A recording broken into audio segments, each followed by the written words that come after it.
Okay, so reaching equilibrium is important, but you can also modify it. So you can make reactions go forward or reverse depending on what you do to it. So you can change the pressure, the concentration, and the temperature. They can shift equilibrium towards the products or the reactants. So Le Chatelier said that if you add stress to a system in equilibrium, equilibrium shifts to the direction that relieves the stress. So if you're putting pressure on something, it's going to go in the direction where it'll have less things, less particles, because that would relieve that pressure. If you have temperature, let's say that one side of your reaction makes heat. So if you add a lot of heat to it, it's not going to go to that side that makes more heat. It's going to go to the opposite side. So it's always going to go kind of in the opposite direction to even things out. And I'm going to show you some examples with that as well. Okay, so we're going to go through each one individually. So first up, we have changing pressure. So this only affects systems with gases, and the total number of moles on each side must be different. So if you take a look at the Haber process, and this is a process where you can take nitrogen from the air, combine it with hydrogen, and get ammonia. And it's a really important reaction, because once we were able to figure this out, then we have this NH3 ammonia, which could very easily be converted into fertilizer. So then you could actually increase crop yields. It was discovered in like the 1930s, 40s. And then also it's very easy to convert this into gunpowder and weapons and ammunition and whatnot, which is why you might have heard that in the past they've used fertilizer, converted it into bombs and such. It's because they're pretty similar.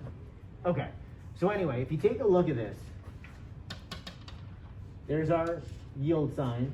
We have 1 mole here. We have 3 moles here.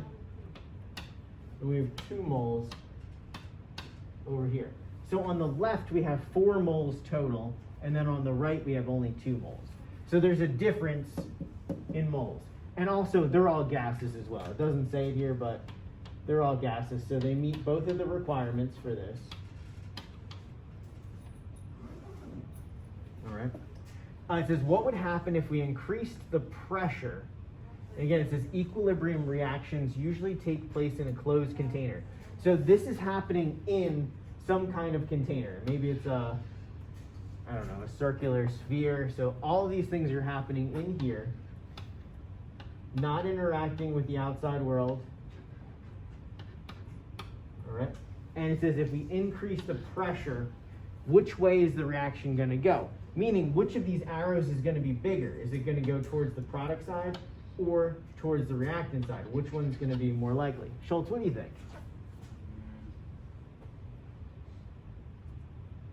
I'm not sure. Yeah, it's a little weird, right? So on the left side, we have 4 moles. And on the right side, we have 2 moles. Imagine these are anything, all right? Like, let's say bottles of soda or something. So on the left side, we have 4 bottles of soda. On the right side, we have 2. Which one takes up less space? The 2, right?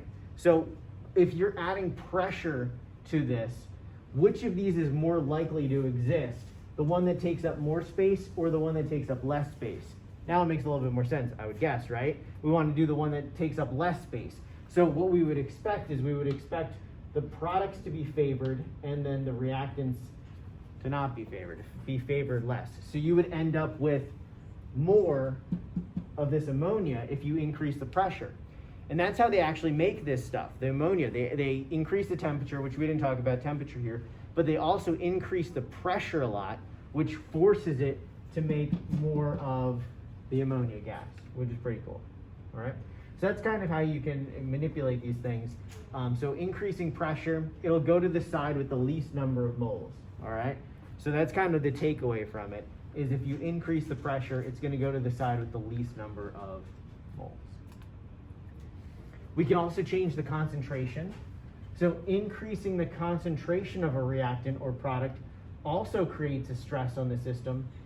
Increasing concentration means you add more of one of the components of the reaction.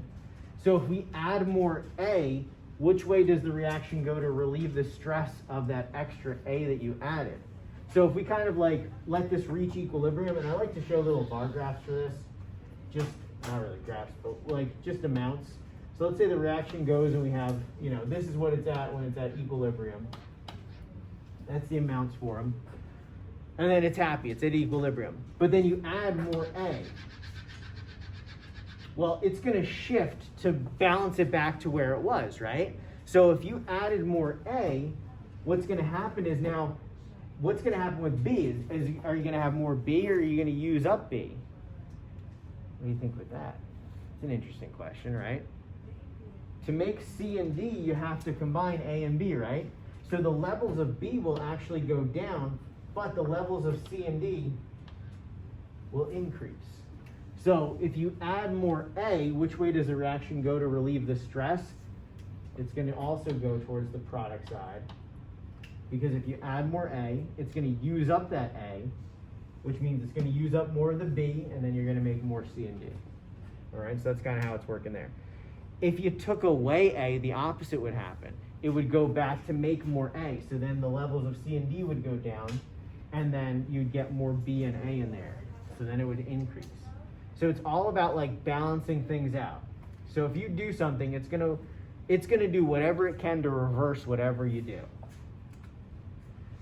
And then there's changes in temperature too. So equilibrium reactions can also be considered reversible reactions. Reversible reactions can make products from reactants, but can also go from products and form reactants. So they can go both ways. Reversible reactions are exothermic in one direction and endothermic in the other direction. We talked about this a little bit before this year. Exothermic means energy is released, and these reactions would feel warm to the touch. Endothermic reactions absorb energy and they feel cool to the touch. So increasing the temperature increases energy, therefore pushes the exothermic direction to relieve that excess heat.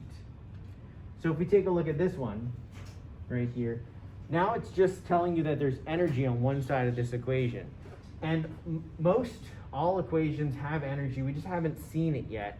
And when we get into the next chapter of thermochemistry, we'll use energy a lot more. But so if we said, all right, increasing the temperature, let's increase the temperature of this whole reaction. Well, if on this side there's already temperature, heat, and then you add more heat, well, it's going to go to the other side to balance these things out.